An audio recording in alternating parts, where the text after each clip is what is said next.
الحمد للہ رب العالمین حمد الشاکرین والصلاة والسلام علی سید الانبیاء والمرسلین محمد وآلہ الطیبین الطاہرین اما بعد فاعوذ باللہ من الشیطان الرجیم بسم اللہ الرحمن الرحیم ان اللہ وملائکتہ یصلون علی النبی یا ایہا الذین آمنوا صلوا علیہ وسلموا تسلیما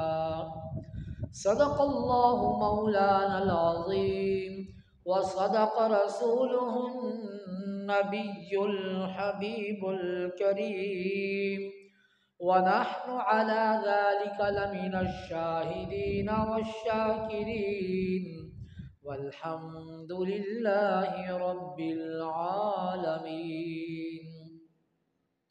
یا صاحب الجمال ویا سید البشر من وجهك المنیر لقد نور القمر لا يمكن الثناء كما كان حقه بعد از خدائے بزرگ توئی قصہ مختصر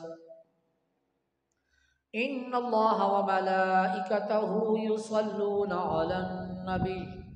یا ایہا الذین آمنوا صلوا علیہ وسلموا تسلیما اللہم صل علی سیدنا محمد وعلى آل سيدنا محمد وبارك وسلم صلاة وسلاما عليك يا سيدي يا رسول اللہ۔ حمد و صلاة کے بعد معزز و محترم سامعین ذی وقار، حاضرین گرامی قدر، السلام علیکم ورحمۃ اللہ وبرکاتہ۔ آج جو آیت کریمہ میں نے آپ حضرات کے سامنے تلاوت کی، اس میں رب تعالیٰ نے پیارے آقا صلی اللہ علیہ وآلہ وسلم پر درود و سلام کے نذرانے پیش کرنے کے حوالے سے مومنین سے خطاب فرمایا ہے۔ دعا فرمائیں اللہ تبارک و تعالیٰ ہمیں پیارے آقا کی سچی اور پکی محبت نصیب فرمائے اور پیارے آقا پر درود پڑھنے والوں میں شامل فرمائے، بوقت موت کلمہ طیبہ کلمہ شہادت کے ساتھ ساتھ درود و سلام کے نذرانے پیش کرنے کی بھی توفیق، ہمت، طاقت عطا فرمائے۔ معزز و محترم سامعین ذی وقار، حاضرین گرامی قدر، قرآن مجید فرقان حمید میں اللہ تبارک و تعالی نے پیارے آقا کی عظمت اور شان بیان کرنے کے لیے یوں حکم ارشاد فرمایا کہ ان اللہ و ملائکتہ یصلون علی النبی، کہ بے شک اللہ اور اس کے ملائکہ نبی صلی اللہ علیہ وآلہ وسلم پر درود و سلام کے نذرانے پیش کرتے ہیں۔ یا ایھا الذین آمنوا، اے ایمان والو، صلو علیہ وسلموا تسلیما، تم بھی نبی اکرم علیہ الصلاۃ والتسلیم پر صلاۃ بھی بھیجو اور سلام بھی بھیجو۔ اس آیت اور اس کے ترجمے کے ضمن میں میں یہ عرض کرتا چلوں کہ اللہ رب العزت نے ہم مومنوں پر بہت سی عبادات فرض کی ہیں، بہت سے احکامات جاری فرمائے ہیں جو کہ ہمیں کرنے کا حکم ہے اور وہ ہمارے لیے فرض کا درجہ رکھتے ہیں، اور ہم کرتے بھی ہیں کہ یہ ایسے کام جو فرض ہیں ہم کرتے ہیں، کچھ لوگ سستی کا شکار ہو کر وہ چھوڑ دیتے ہیں۔ مگر یہاں اس آیت میں اللہ رب العزت نے پہلے آئیڈیل پیش کیا کہ اے مومنو میں اور میرے فرشتے بھی درود پڑھتے ہیں، تو لہذا یہ کام تم بھی کرو۔ اب اس آیت کی روح سے علماء کرام نے مختلف اقوال نقل کیے۔ کچھ علماء کرام فرماتے ہیں کہ اس آیت کی روح سے زندگی بھر میں ایک مرتبہ درود و سلام پڑھنا فرض ہے، کیونکہ قرآن میں حکم آ گیا، اور باقی ساری زندگی درود و سلام پڑھنا واجب ہے جب بھی پیارے آقا کا نام آئے۔ اور کچھ علماء کرام فرماتے ہیں کہ ایک مرتبہ پڑھنا واجب اور باقی ساری زندگی جب بھی نام سنے پڑھنا مستحب ہے۔ بہرحال اس کو ایک درجہ دیا گیا، مگر قرآن میں حکم تو آ گیا۔ مزے کی بات یہ کہ اللہ تعالیٰ نے ہم پر جو اتنی عبادات فرض کی، وہ کرنے میں ہم اکیلے ہوتے ہیں۔ ہم نماز پڑھتے ہیں تو صرف ہم نماز پڑھتے ہیں، جب ہم روزہ رکھتے ہیں تو وہ ہم ہی رکھتے ہیں، جبکہ یہ ایک ایسی عبادت ہے کہ اللہ تعالیٰ نے اس میں اپنے آپ کو اور فرشتوں کو بھی ہمارے ساتھ شامل فرمایا ہے کہ یہ صرف تم نہیں کرو گے، یہ عبادت اتنی عظیم المرتبت عبادت ہے کہ اس عبادت کو کرنے کے بعد تم بھی وہ عبادت کرنے والے بن جاؤ گے جو عبادت رب بھی کرتا ہے اور فرشتے بھی۔ بس سمجھنے کی بات یہ ہے کہ رب کا درود پڑھنا اللہ رب العزت کی طرف سے پیارے آقا کے لیے الگ قسم کا تحفہ ہے، فرشتوں کا درود پڑھنا الگ قسم کا تحفہ ہے، اور ہمارا درود پڑھنا یہ پیارے آقا کے لیے الگ کوالٹی کا تحفہ ہوگا۔ تینوں کے درجے الگ الگ ہیں۔ ہم اللہ تبارک و تعالیٰ کے نبی پر جو درود پڑھتے ہیں وہ رحمت کاملہ کی دعا مانگتے ہیں، فرشتے جو کرتے ہیں وہ الگ قسم کی رحمت ہے، رب تعالیٰ جو رحمت بھیجتا ہے وہ الگ قسم کی رحمت ہے۔ ہمارا پڑھنا اور اللہ کا پڑھنا ایک جیسا نہیں ہو سکتا، مگر درود پڑھنے کے حوالے سے یہ ایک کامن عبادت بن جائے گی۔ ویسے تو کئی ایسے کام ہیں جو ہم کرتے ہیں بطور فرض، وہ اللہ نہیں کرتا، وہ فرشتے نہیں کرتے۔ مثلا ہمارا نماز پڑھنا، ہمارا عبادات کرنا، روزہ رکھنا، حج کرنا، ان چیزوں سے اللہ تعالیٰ پاک ہے۔ اور کئی ایسے کام ہیں جو ہم کرتے ہیں جو ہمیں منع ہے مگر پھر بھی ہم کرتے ہیں، جیسا کہ کئی ہمارے انسانوں میں سے اور خصوصاً مومن مسلمانوں میں سے کئی ایسے بھی ہیں جو سود بھی لیتے ہیں، چوری بھی کرتے ہیں، ڈاکہ بھی ڈالتے ہیں، اور یہ سارے کام ہمیں منع ہیں، جبکہ یہ اللہ تعالیٰ نے جو ہمیں حکم دیا یہ ایک ایسی عبادت بن جائے گی کہ جس میں رب تعالیٰ اور فرشتے اور انسان ایک ساتھ عبادت کرنے والے بن جائیں گے، تو ہم وہ عبادت کرنے والے ہوں گے جو رب تعالیٰ بھی کرتا ہے، تو کس قدر اس کی عظمت اور فضیلت ہو جائے گی۔ اسی طرح حضور نبی کریم علیہ الصلاۃ والتسلیم پر درود و سلام پڑھنے کے بے شمار فوائد بھی ہیں۔ فائدہ ذکر کیا گیا کئی ایسی کتابوں میں، جیسا کہ مشکات شریف اور حدیث کی کتابوں میں خود پیارے آقا نے فرمایا کہ اگر کوئی شخص مومن مسلمان پیارے آقا پر درود و سلام پڑھے تو پیارے آقا نے فرمایا کہ اللہ تبارک و تعالیٰ اس کو بدلے میں کیا عطا فرماتا ہے کہ اللہ تبارک و تعالیٰ اس کے 10 درجے جنت میں بلند کر دیتا ہے، 10 گناہ معاف ہو جاتے ہیں، اور اللہ تبارک و تعالیٰ اس کو بے شمار اجر و ثواب عطا فرماتا ہے۔ تو کتنی رحمتیں برکتیں ایک درود پڑھنے پر، اور اگر ہم پوری ایک تسبیح 100 پڑھ لیں اور اگر اس سے زیادہ پڑھ لیں تو درود پڑھنے میں ٹائم کتنا لگے گا، جبکہ جنت میں درجات بھی بلند ہو رہے ہیں، گناہ بھی مٹ رہے ہیں، رحمتیں برکتیں بھی مل رہی ہیں۔ تو یہ میں ویسے ہی اندازاً بتا رہا ہوں کہ دن بھر میں بغیر گنے ہم لوگ کئی گناہ کر بیٹھتے ہیں، اور اگر درود پڑھنے پر فی درود 10 گناہ ہمارے معاف ہو رہے ہیں تو یقیناً یہ سودا مہنگا نہیں ہے، کیونکہ 10 گناہ کرنے میں ہمیں ٹائم لگا، مٹوانے میں ٹائم نہیں لگا، صرف درود پڑھنے پر 10 گناہ معاف ہو جائیں تو یہ سودا مہنگا نہیں ہے۔ لہذا پیارے آقا پر درود و سلام کے نذرانے پیش کرنے کو اپنی عادت بنا لینا چاہیے۔ اب کتنا درود پڑھنا چاہیے اس حوالے سے سماعت فرما لیں کہ ایک حدیث شریف میں آتا ہے کہ ایک شخص پیارے آقا کی خدمت میں حاضر ہوا اور عرض کرنے لگا، یا رسول اللہ صلی اللہ علیہ وسلم، میں رات کے تیسرے حصے میں درود شریف پڑھتا ہوں اور بقیہ میں عبادات پر خرچ کرتا ہوں۔ پیارے آقا نے فرمایا درود کو اور بڑھاؤ۔ کہنے لگا کہ میں اب آدھی رات درود پڑھوں گا اور آدھی رات دعا اور استغفار میں لگاؤں گا۔ پیارے آقا نے فرمایا کہ اور بڑھاؤ۔ کہنے لگا کہ میں 2/3 درود پڑھوں گا اور 1/3 جو ہے وہ میں عبادات و استغفار پر خرچ کروں گا۔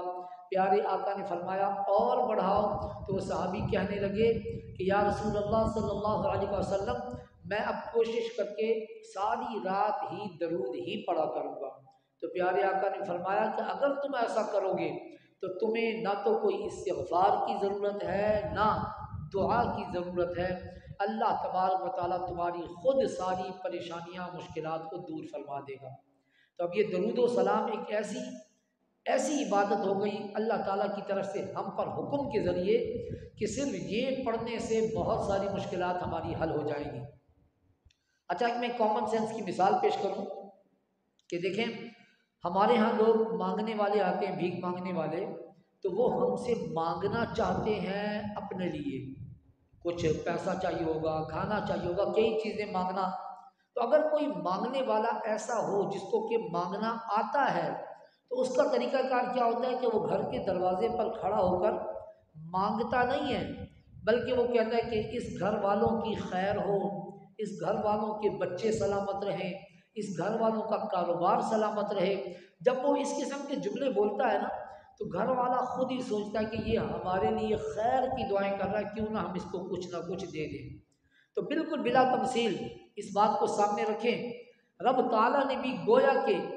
حالانکہ رب تعالیٰ اگر درود ہمیں حکم نہ بھی دے تو پیارے آقا کی ہم کوئی شان نہیں بڑھا رہے، ہم درود پڑھتے ہیں، اس سے پیارے آقا کو ہماری طرف سے کوئی فائدہ نہیں ہو رہا، یہ فائدہ ہمارا ہے کہ اللہ تعالیٰ نے بھی اسی مثال کو سامنے رکھے کہ ہمیں حکم دے دیا کہ تم اپنے لیے مانگنا چاہتے ہو، مجھ سے مانگنا چاہتے ہو، تو میری تو اولاد ہی نہیں ہے کہ تم میری اولاد کی خیر مانگو گے تو میں تمہاری اولاد کی خیر کر دوں گا، تم مجھ سے کھانا مانگو گے تو میں تمہیں کھانا دے دوں گا، تو تم ایسا کرو کہ میرے پیارے محبوب کی اولاد کی خیر مانگو، ان کے اصحاب کی خیر مانگو، ان پر رحمت کاملہ کی دعائیں کرو، تو میں تمہیں اپنے پیارے محبوب کے لیے دعا کرنے پر تمہیں اتنا عطا کر دوں گا کہ تمہاری ضروریات پوری ہو جائیں گی۔ اب ہم درود و سلام میں پیارے آقا کے لیے لفظ صلو بھی استعمال کرتے ہیں، وسلمو بھی استعمال کرتے ہیں، سلامتی کی بھی دعائیں مانگتے ہیں اور صلات کی بھی دعائیں مانگتے ہیں، اور ساتھ ہی ساتھ وآلہ واصحابہ کہہ کر پیارے آقا کی آل کو بھی شامل کر لیتے ہیں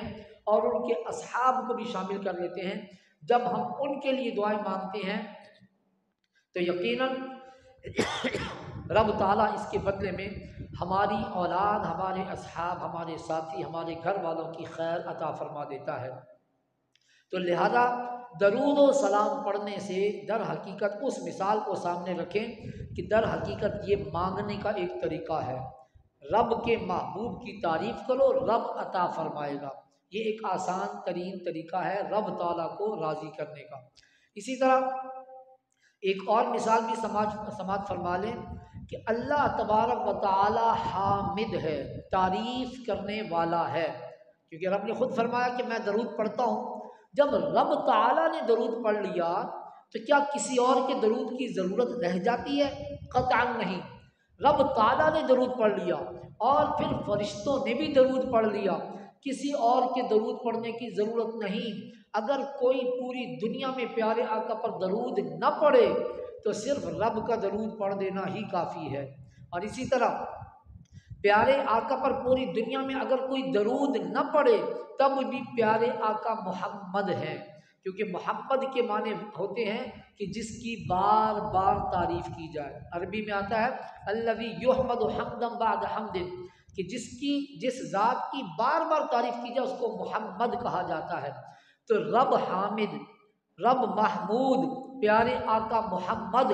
رب حمد کرنے والا، پیارے آقا جس کی حمد کی گئی، تو لہذا ضرورت تو ختم ہو گئی۔ اب آپ سمجھ گئے ہوں گے کہ پیارے آقا پر ہمارا درود پڑھنا یہ پیارے آقا کے لیے نہیں بلکہ ہمارے لیے ہے۔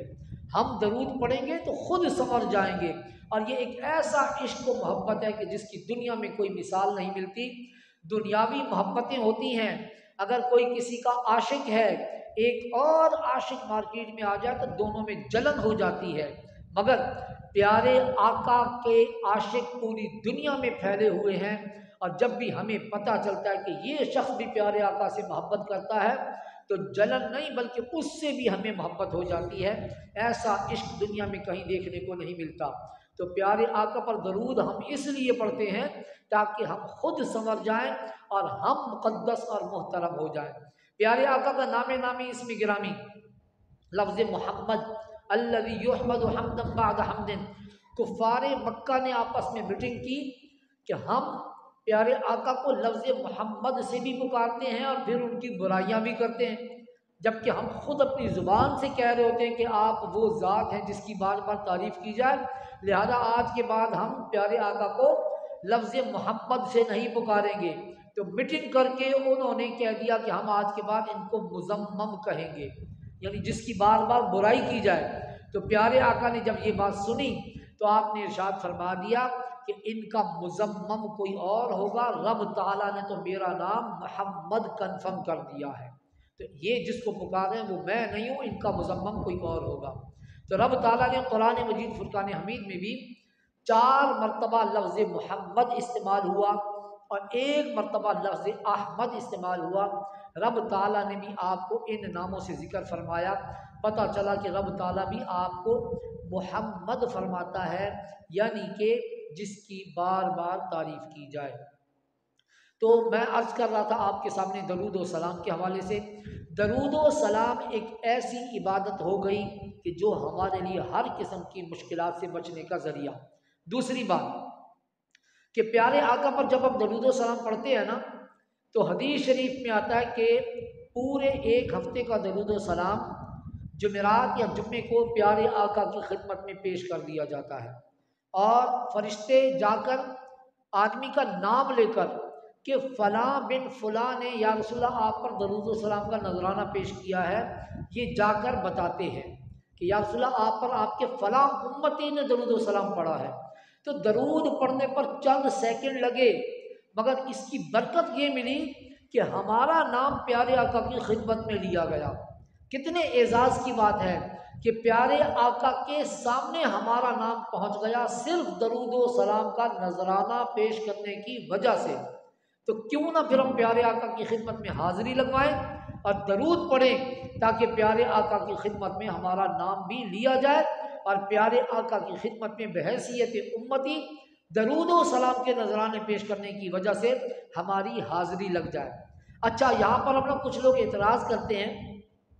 کہ کیا پیارے آقا خود نہیں سنتے کہ فرشتے ان کو جا کر بتاتے ہیں کہ فلاں امتی نے درود پڑھا؟ تو میں بلا تمثیل عرض کر دوں کہ یہ جو فرشتے لے کر جاتے ہیں نا درود اور جا کر پیارے آقا کو نام لے کر بتاتے ہیں، یہ پیارے آقا کی عظمت اور شان کی بلندی کے لیے ہوتا ہے کہ پیارے آقا کے کچھ نوکر اس کام کے لیے منتخب کیے گئے ہیں کہ جن کی ڈیوٹی ہے کہ جا کر بتاؤ۔ بلا تمثیل کہ یہ بھی ہم نے حدیثوں میں پڑھا کہ رب تعالیٰ کی بارگاہ میں بھی مومن بندوں کے نیک اعمال پیش کیے جاتے ہیں۔ تو اب کیا یہ اعتراض کیا جائے گا کہ رب تعالیٰ کو پتہ نہیں ہے کہ کس بندے نے کیا کام کیے؟ نہیں، بلکہ اللہ رب العزت کی عظمت اور شان کی یہ بلندی ہے کہ ان کے سامنے اللہ کے فرشتے نام لے کر آتے ہیں، عبادات پیش کرتے ہیں۔ تو بالکل اسی طریقے سے پیارے آقا کی خدمت میں بھی نام لایا جاتا ہے۔ میں ایک اور مثال پیش کر دوں کہ آج کل بڑے بڑے گھروں میں ہم نے دیکھا، بڑے بڑے آفیسرز کو دیکھا کہ وہ لوگ اپنے ہی کمرے میں ڈسپینسر موجود ہوتا ہے پانی کے لیے، خود اٹھ کر نہیں جاتے پانی پینے، بلکہ اپنے کسی نوکر کو کہتے ہیں کہ پانی کا گلاس بھر دو۔ اب کیا کہیں گے کہ یہ خود اٹھ کے چل نہیں سکتا، یہ معذور ہے، یہ پانی نہیں بھر سکتا؟ نہیں، بلکہ اس کی پوسٹ اس بات کا تقاضا کرتی ہے کہ وہ اپنے نوکروں سے کام لے اور ان کو کہے کہ پانی بھر کر لاؤ۔ تو اللہ رب العزت کی شان تو سب سے براء الورا ہے، رب تعالیٰ نے بھی ان کاموں کے لیے مختلف قسم کے فرشتے مقرر کر رکھے ہیں جن کی یہ ڈیوٹی ہے کہ وہ رب تعالیٰ کی خدمت میں اعمال پیش کرتے ہیں اور پیارے آقا کی خدمت میں درود و سلام پیش کرتے ہیں۔ تو پیارے آقا کی خدمت میں درود و سلام کے نذرانے پیش کرنے سے پیارے آقا کی عظمت اور شان اور زیادہ بلند ہوتی ہے۔ اچھا اب ایک بات اور کہ جب میں نے آپ کے سامنے یہ ذکر کر دیا کہ بقیہ عبادات کرنے میں ہم اکیلے ہوتے ہیں، جبکہ درود و سلام پڑھنے میں ہم رب تعالیٰ کی سنت پر عمل کر رہے ہوتے ہیں، تو اب ایک بات تو یہ کنفرم ہے نا کہ جب ہم رب تعالیٰ کی سنت پر عمل کرتے ہوئے درود و سلام پڑھ رہے ہیں تو یقیناً پھر رب تعالیٰ اس کو قبول بھی ضرور فرمائے گا۔ یہ نہیں ہو سکتا کہ رب تعالیٰ نے خود حکم دیا کہ میرے ساتھ مل کر درود پڑھو اور رب تعالیٰ ہمارا درود رد فرما دے، جبکہ ہم رب تعالیٰ کی بات مانتے ہوئے رب تعالیٰ کے درود پڑھنے میں ساتھی بن رہے ہیں، تو یقیناً 100% پھر درود و سلام قبول بھی ہوگا، اس کی بھی گارنٹی ہے۔ دیکھیں ہم نماز پڑھتے ہیں، ہمارے پاس کوئی گارنٹی نہیں کہ وہ قبول ہوگی یا نہیں ہوگی۔ ہو سکتا ہے کوئی غلطی ہو گئی ہو سکتا ہے وضو غلط کیا ہو سکتا ہے ہماری قبلہ سمت درست نہ ہو، یا ہمارے کپڑے پاک نہ ہو، کوئی اور چیز، کوئی اور وجہ جس وجہ سے ہماری نماز رد ہو سکتی ہے۔ مگر درود کے بارے میں تو دو اتھینٹک قسم کے ثبوت مل گئے، ایک یہ کہ یہ رب کا حکم ہے، اور دوسرا ثبوت یہ مل گیا کہ ہمارا درود پڑھنا پیارے آقا کی خدمت میں پیش کیا جاتا ہے۔ کہیں یہ نہیں لکھا ہوا کہ ایسے پڑھو گے تو پیش ہوگا، ایسے پڑھو گے تو نہیں پیش ہوگا، درود پڑھو بس پیارے آقا کی خدمت میں جائے گا۔ اب جب پیارے آقا کی خدمت میں جائے گا تو یہ کیسے ہو سکتا ہے کہ امتی درود پڑھے اور پیارے آقا اس کو قبول نہ فرمائے؟ لہذا یہ دو دلیلیں ہو گئیں کہ درود قبول ہوتا ہے۔ اچھا اب جب درود قبول ہونے کی ہمیں گارنٹی مل گئی نا، جب ہمیں پتہ چل گیا کہ درود ہمیشہ قبول ہی ہوتا ہے، تو اب ہم سنیوں نے کیا طریقہ کار اختیار کر لیا کہ اپنی ہر دعا میں، ہر محفل میں، ہر پروگرام میں، ہر جمعے پر اب ہم ہر وقت درود و سلام کے نذرانوں کو لازمی شامل رکھتے ہیں۔ دعا سے پہلے بھی درود پڑھا جاتا ہے، دعا کے بعد بھی، محفل کے آخر میں بھی صلاۃ و سلام کی صورت میں درود پڑھا جاتا ہے، اور جگہوں پر بھی درود و سلام یا سلام کی محفلیں سجائی جاتی ہیں۔ کیوں؟ کیونکہ یہ تو لازمی قبول ہوگا۔ اب آپ سوچیں کہ جب میں نے کوئی اپنے لیے دعا مانگی، اپنے بچوں کے لیے، کسی مریض کی صحت یابی کے لیے دعا مانگی، اور اس دعا کے شروع میں اور آخر میں نے درود و سلام کو شامل کر دیا، تو اب درود کی تو گارنٹی ہے کہ وہ قابل قبول ہوگا۔ اب اس درود میں لپیٹ کر جو دعا میں نے پیش کی، تو آپ خود سوچیں کہ کیسے ہو سکتا ہے کہ رب تعالیٰ کی بارگاہ میں درود کے اندر لپیٹی ہوئی دعا پیش کی جائے، رب تعالیٰ اس میں سے صرف درود کو قبول فرمائے اور دعا کو رد کر دے؟ ایسا نہیں ہو سکتا۔ بلکہ میں تو یہ کہتا ہوں کہ اگر کسی کو اپنی دعا کی قبولیت کی گارنٹی لینی ہے تو وہ دعا سے زیادہ درود پڑھے، دعا اس میں لپیٹ کر خدمت میں پیش کرے، تو رب تعالیٰ اس دعا کو درود کے صدقے میں ضرور قبول فرما لے گا۔ تو یہ پہچان ہے دعا کی قبولیت کی۔ میں ایک چھوٹی سی مثال پیش کرتا ہوں کہ دیکھیں، اگر میں کسی چھوٹے بچے کو بھیجوں کہ جاؤ کمرے کے اندر ایک الماری ہے، الماری کے اندر بہت ساری کتابیں رکھی ہوئی ہیں، ان کتابوں میں سے قرآن پاک ڈھونڈ کر لاؤ۔ اب بچہ جائے گا تو وہ قرآن پاک کو پہچاننے کے لیے کیا طریقہ کار اختیار کرے گا؟ اگر اچھا گھر ہوگا، خاندان اچھا ہوگا، قرآن کا ادب کرنے والا ہوگا،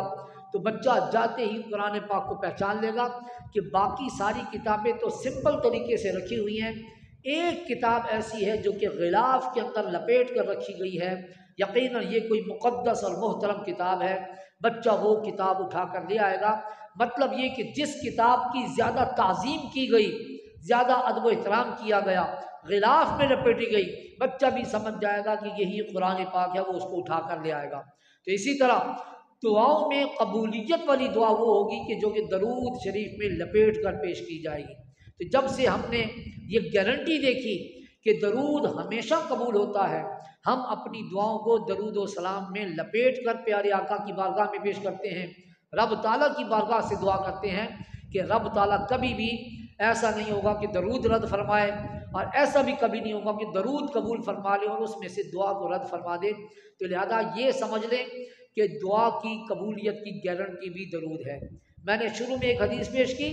کہ پیارے آقا نے صحابی کو فرمایا کہ تم دعا و استغفار چھوڑ کر صرف درود پڑھو، تمہیں کوئی دعا مانگنے کی ضرورت ہی نہیں۔ لوگ ہم سے اگر پوچھتے ہیں کہ کوئی وظیفہ بتا دیجئے کہ ہم کریں، ہمارا فلاں کام ہو جائے، بچے کی شادی ہو جائے، فلاں فلاں، تو ہم اس کو زیادہ تر درود و سلام پڑھنے کا ہی مشورہ دیتے ہیں کہ درود پڑھو، پیارے آقا خوش ہو جائیں گے، جب پیارے آقا خوش ہو جائیں گے تو رب خوش ہوگا، جب رب خوش ہو جائے گا تو تمہیں خود بخود خوشیاں عطا فرما دے گا۔ تو جتنے بھی مشکل کام ہوں، پریشانی والے کام ہوں، جو نہ ہو رہے ہوں اور آپ ان کاموں کو کروانا چاہتے ہوں، تو رب تعالیٰ کی بارگاہ میں سب سے بہترین سفارش اور سب سے بہترین طریقہ وہ درود و سلام کا ہے۔ درود پڑھیں، رب تعالیٰ خود توجہ فرمائے گا اور دعاؤں کو قبول فرما لے گا۔ اسی طرح جب کسی میت کے لیے دعا مانگنی ہو تو میت کے لیے دعا مانگنے کے لیے مختلف لوگ جو ہے نا مختلف طریقے اختیار کرتے ہیں۔ کوئی قرآن پاک کی تلاوت کرتا ہے، کوئی کلمہ طیبہ، کوئی سبحان اللہ و بحمدہ کا ورد کرتا ہے، تو ساتھ ہی ساتھ درود و سلام کے ورد بھی کیے جاتے ہیں، کیونکہ میت کے لیے بھی درود و سلام ایک بہترین تحفہ ہے۔ کیونکہ آپ نے یقیناً یہ بات سنی ہوگی، پڑھی ہوگی، کتابوں میں لکھی ہوئی ہے کہ قبر میں پیارے آقا کا دیدار نصیب ہوتا ہے ہر شخص کو۔ تو جب قبر میں دیدار کا وقت ہو اور میت کے پاس پہلے سے تحفہ موجود ہو درود و سلام کا، وہ پیارے آقا کی خدمت میں پیش کرے گا کہ یا رسول اللہ، میری اور میری فیملی کی طرف سے آپ تشریف لائے، آپ کے لیے درود و سلام کا نذرانہ، تو یقیناً کئی بگڑے ہوئے کام بن جائیں گے۔ اب میں ایک چھوٹا سا مسئلہ عرض کرتا چلوں کہ دیکھیں، رب تعالیٰ نے بھی دنیا میں انتظامات کر رکھے ہیں درود و سلام پڑھوانے کے۔ کئی لوگ تو ایسے ہیں نا جو بخوشی درود و سلام پڑھتے ہیں اور اپنا وظیفہ بنا رکھا ہے، دن بھر میں ہر نماز کے بعد یا کم از کم جمعہ کے جمعہ درود و سلام کے نذرانے پیش کرتے ہیں۔ مگر کئی ایسے بھی لوگ ہیں جو درود و سلام پڑھنا نہیں چاہتے، جو کہتے ہیں کہ درود پڑھنے سے کچھ نہیں ہوتا۔ رب تعالیٰ نے اگر وہ اپنے آپ کو مومن مسلمان کہلاتا ہے تو اس کے لیے بندوبست کر رکھا ہے کہ وہ درود پڑھے گا۔ اچھا، پھر کچھ لوگ ایسے ہیں کہ جو کہتے ہیں کہ بیٹھ کے تو درود پڑھو، کھڑے ہو کے نہ پڑھو، اور کچھ ایسے کہتے ہیں کہ بیٹھ کے بھی نہیں پڑھو، لیٹ کے پڑھو، کچھ کہتے ہیں کہ کھڑے ہو کے پڑھو۔ تو رب تعالیٰ نے ایسا ارینجمنٹ کر دیا کہ اگر کوئی بیٹھ کر درود پڑھنے کا منکر ہے تو جب نماز پڑھے گا نا، رب تعالیٰ کی طرف سے حکم آ گیا کہ تمہاری نماز اس وقت تک قبول ہی نہیں ہوگی جب تک کہ تم نماز میں اتحیات میں بیٹھ کر درود و سلام نہیں پڑھو گے۔ رب تعالیٰ نے درود ابراہیمی نماز میں شامل فرما دیا۔ اب درود کا منکر کرے تو کیا کرے؟ دن میں 5 وقت کی نمازوں میں اس کو درود پڑھنا پڑے گا، وہ بھی بیٹھ کر، حالانکہ وہ بیٹھ کر درود پڑھنے کا منکر تھا۔ اسی طرح جو کھڑے ہو کر درود پڑھنے کا منکر ہے، رب تعالیٰ نے اس کے لیے بھی انتظام کر دیا۔ باپ کا انتقال ہو گیا، میت سامنے پڑی ہے، اب اس کو بخشوانے کے لیے جنازہ پڑھنے کے لیے آیا، جنازہ ہوتا ہے کھڑے ہو کر جب جنازہ پڑھنے لگے گا، رب تعالیٰ کا حکم آ گیا، جب تک میرے پیارے محبوب پر درود نہیں پڑے گا تیرا جنازہ بھی مکمل نہیں ہوگا۔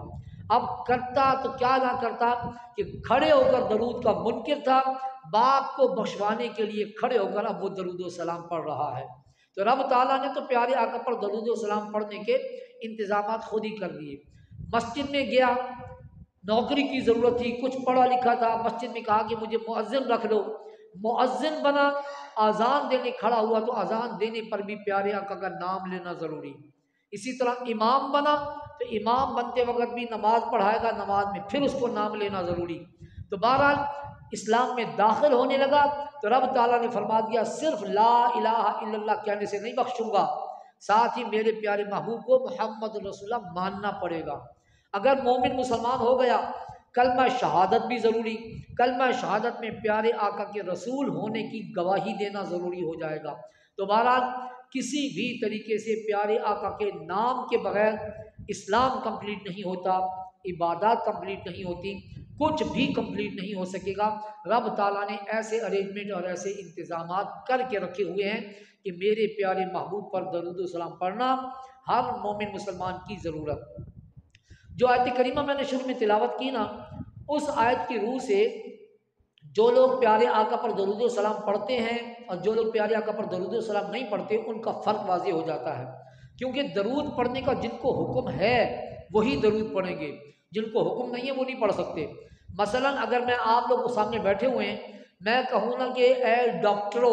تو آپ میں سے جو ڈاکٹر ہوگا صرف وہ توجہ کرے گا۔ اگر میں کہوں گا کہ اگر آپ میں سے کوئی مزدور ہے تو میں کسی مزدور کو پکاروں گا تو وہ سامنے مخاطب ہوگا، اگر میں کہوں گا کوئی انجینئر تو جو انجینئر ہے صرف وہی مخاطب ہوگا، باقی نہیں۔ تو رب تعالیٰ نے بھی تو درود پڑھنے کے لیے حکم ارشاد فرما دیا نا کہ یا ایھا الذین آمنو، کہ اے ایمان والو، صلو علیہ وسلم تسلیما، پیارے آقا پر درود و سلام پڑھو۔ اس کا مطلب ہے جو لوگ یہ کہتے ہیں نا کہ درود و سلام نہیں پڑھنا چاہیے، وہ اپنے آپ کو آمنو مان ہی نہیں رہے، مومن ہی نہیں مان رہے، کیونکہ پیارے آقا پر درود پڑھنے کا حکم تو صرف مومنوں کو دیا گیا ہے۔ تو الحمدللہ مومن درود پڑھ رہے ہیں، تو جو نہیں پڑھ رہا وہ پہلے یہ سوچ لے کہ کیا وہ مومنوں کی لسٹ میں بھی ہے یا نہیں ہے۔ تو بہرحال دعا فرمائے اللہ تبارک و تعالی ہماری حاضری قبول فرمائے اور ہمیں ہمیشہ درود و سلام پڑھنے والوں میں شامل فرمائے۔ آخر میں آپ حضرات سے ایک دعا کی اپیل کروں گا۔ ہمارے بہت اچھے دوست محترم المقام جناب سید نور العین صاحب، ان کے صاحبزادے حمزہ صاحب بیمار ہیں، ان کے لیے اسپیشل دعا فرمائیں، وہ ہاسپٹلائز ہیں، شوگر ان کی بڑھ گئی ہے، دعا فرمائیں اللہ تعالیٰ ان کو صحت کاملہ عاجلہ، صحت کلی، صحت نافعہ عطا فرمائے، اور ہمارے بڑے بھائی محترم جناب سید نور العین صاحب کو بھی اللہ تعالیٰ صحت کاملہ عاجلہ نصیب فرمائے۔ وما توفیقی الا باللہ۔